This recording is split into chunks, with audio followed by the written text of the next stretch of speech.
I mean, we could pay you $1,000 up to $1,500 for a liver. Yeah. Because that's in such high demand. I think financial incentive from you guys is going to be like, to the people we have to get this approved will be very happy about it. Like I said, New York City is worth going for, and I don't know that they partner with anybody. To me, that, other than UCSF, is the largest site of 20 to 24-week cases that have not gotten feticide. And I know because I'm a provider there too. The high dollar amount, we can pay incredible amounts for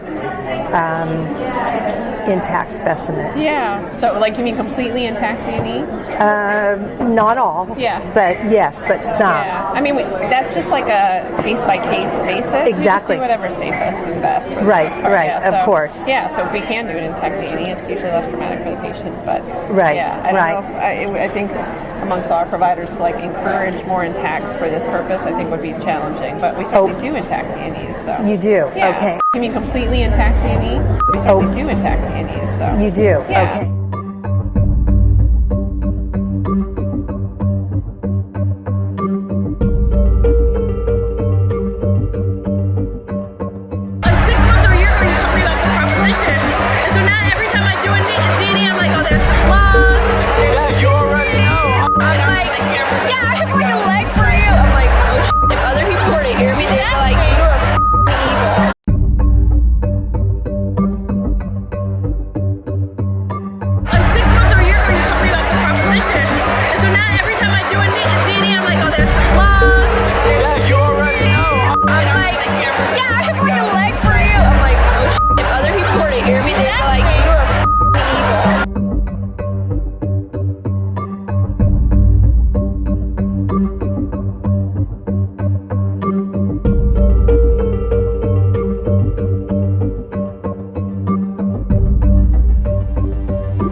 If you want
kind of her